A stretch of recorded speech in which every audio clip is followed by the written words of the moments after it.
ఈ సర్వేని సైంటిఫిక్ గా జరుగుతుంది అని హర్షిస్తున్నారు. మనస్ఫూర్తిగా రాష్ట్ర ప్రభుత్వ పక్షాన వారందరికీ కృతజ్ఞతలు కూడా తెలియజేస్తున్నాను.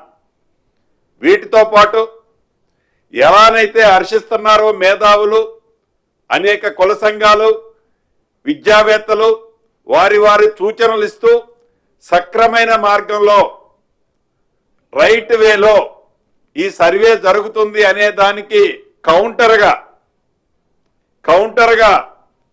ప్రతిపక్షం వారు కూడా ఈ సర్వే అంతా ఒక బోగస్, ఈ సర్వే మీ ఆస్తుల్ని దోచుకోవడానికనో ఇతరత్రో అని రాజకీయ లబ్ధి కోసం వారి ఉనికికి ప్రమాదం అయింది అనే ఆలోచనతో వారి ఉనికే ప్రశ్నార్థకంగా మారుతున్న ఈ తరుణంలో దాని మీద ఒక రాజకీయ రంగు, ప్రతిపక్షంలో ఉన్నాము కాబట్టి ఏదైనా విమర్శించవచ్చు, ఏది విమర్శించినా చెల్లుబాటు అవుతుంది అనే విధంగా దాన్ని కూడా తప్పు పడుతూ ఏదైతే ఈ సర్వే జరిగే ప్రాంతాల్లో దురుద్దేశపూరితంగా వాంటెడ్లీ ఈ సర్వే మీద అనేక ఆరోపణలు చేస్తూ ఈ సర్వే అయితే భవిష్యత్తులో మీకు రావాల్సిన స్కీమ్స్,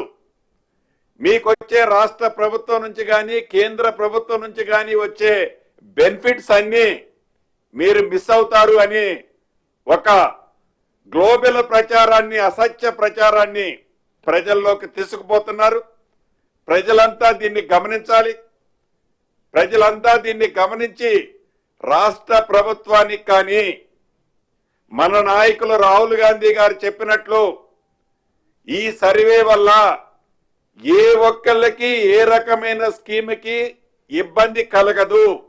మీకొచ్చే స్కీములు, మీకేవైతే ఎలిజిబుల్ ఉన్న స్కీములు తప్పకుండా ఈ సర్వే వలన మీరు ఫోర్గో అయ్యేది ఉండదు అని చెప్పటానికే ఈరోజు ఈ ప్రెస్ మీట్లోకి నేను రావటం జరిగింది. కాబట్టి ప్రతి ప్రాంతంలో ఉండే పౌరులు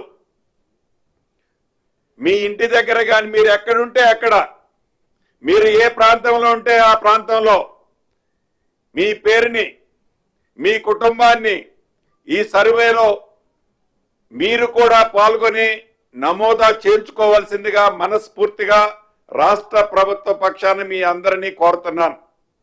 గ్లోబల్ ప్రచారాలు నమ్మద్దు. ప్రతిపక్షంలో ఉన్నాము కదా అని ఏది చెబితే అది నడుస్తుందని, నడిచే విధంగా మేము చెప్పింది ప్రజలు నమ్ముతారు అని చెప్పేది ప్రతిపక్షం నిజమైతే ప్రభుత్వమే యాక్సెప్ట్ చేస్తుంది. అబద్ధాలను నిజం చేయటానికి చెప్పిందే 100 సార్లు చెప్పి ప్రజలను మెబ్బ పెట్టాలని రాష్ట్ర ప్రభుత్వం రేపు దేశానికి ఆదర్శంగా ఒక రోల్ మోడల్గా ఈ సర్వే కార్యక్రమాన్ని చేపడితే దీన్ని అప్రిషియేట్ చేయాల్సింది పోయి విమర్శిస్తూ రాజకీయ లబ్ధి పొందటం కరెక్ట్ కాదని ఈ వేదిక ద్వారా ప్రతిపక్షాలకు కూడా తెలియజేస్తున్నాను. ఇంకొక విషయాన్ని ఈ వేదిక ద్వారా ప్రతిపక్షాలను అడగదలుచుకున్నాను. మీరు అధికారంలోకి వచ్చిన కొత్తలో సమగ్ర కుటుంబ సర్వే అనే కార్యక్రమాన్ని మీరు చేపట్టారు. ఒక్క రోజులోనే రాష్ట్ర వ్యాప్తంగా అద్భుతంగా ఒక సర్వే చేశామని చెప్పారు. చేసిన ఆ సర్వేని మీరు ఎలగబెట్టిన ఆ సర్వేని తెలంగాణ రాష్ట్ర ప్రజల కోసం కానీ, మారుమూల ప్రాంతాల్లో ఉండే ప్రజల కోసం కానీ, గ్రామాలలో కానీ ఆ సర్వేని ఇంప్లిమెంటేషన్ చేసి ఆ సర్వేలో ఏ అంశాలనైనా సేకరించి తెలంగాణ రాష్ట్ర ప్రజలకి కానీ, పేద ప్రజలకి కానీ మంచి చేసే కార్యక్రమాన్ని మీరేమైనా చేపట్టారా?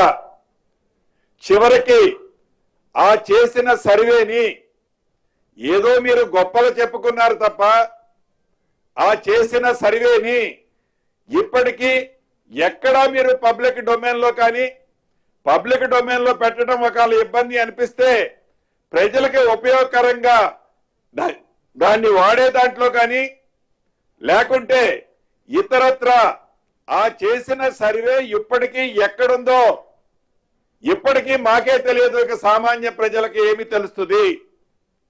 ఒకటైతే నాకు స్పష్టంగా అర్థమైంది, ఏ సమగ్ర సర్వే అయితే మీరు చేపట్టి ఇది ప్రజల మంచి కోసం చేస్తున్నామని ఆనాడు చేపట్టిన సమగ్ర సర్వే ద్వారా ప్రజలకు సంబంధించిన ఆస్తులని ఐడెంటిఫై చేసుకొని మీరు అధికారంలో ఉన్నప్పుడు మీ ఆస్తులు పెంచుకోవటానికి, ప్రజలకు సంబంధించిన ఆస్తులను మీరు ట్రాన్స్ఫర్ చేసుకోవటానికి, ప్రజల ఆస్తులని కొల్లగొట్టడానికి ఆనాడు మీరు చేసిన సమగ్ర సర్వే ఉపయోగపడింది తప్ప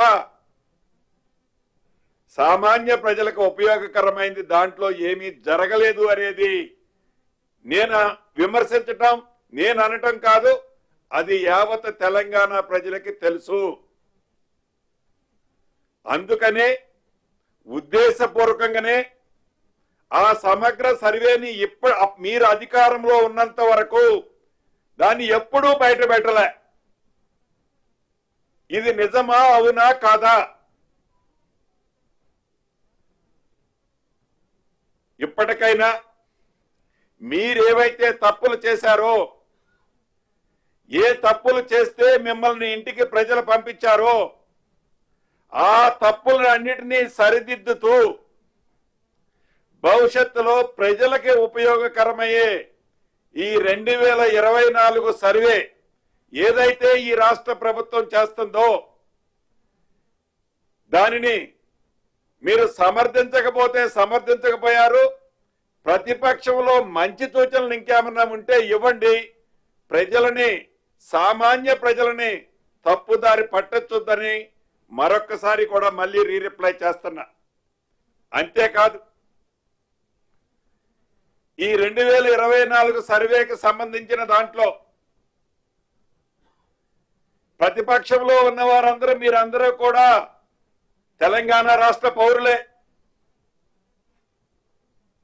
గౌరవ మాజీ ముఖ్యమంత్రి గారు కేసీఆర్ గారు కానివ్వండి, బావామరుదులు కేటీఆర్ గారు, హరీష్ రావు గారు కానివ్వండి, వారందరూ తెలంగాణ రాష్ట్ర ప్రజలని అనుకుంటున్నాం మేమందరం. వారు కూడా ఈ సర్వేలో వారి కుటుంబానికి సంబంధించిన ఈ సర్వేలో తప్పకుండా నమోదా చేయించుకోవాలని తెలియజేస్తున్నా. సంతోషం, వారి కుటుంబ సభ్యురాలైన కవిత గారు ఈ సర్వేలో వారి కుటుంబాన్ని నమోదా చేసుకున్నందుకు వారికి రాష్ట్ర ప్రభుత్వ పక్షాన మంచి పని చేసినందుకు అభినందిస్తున్నాను. ఎందుకంటే రాష్ట్ర ప్రభుత్వం దూరదృష్టితో ఇంత మంచి కార్యక్రమాన్ని చేస్తుంటే, భవిష్యత్తులో దేశానికి ఒక ఆదర్శంగా ఉండే కార్యక్రమాన్ని చేస్తుంటే తప్పకుండా దాన్ని అభినందిస్తారని మనస్ఫూర్తిగా కోరుకుంటూ మిత్రులందరితో దగ్గర సెలవు తీసుకుంటున్నాను.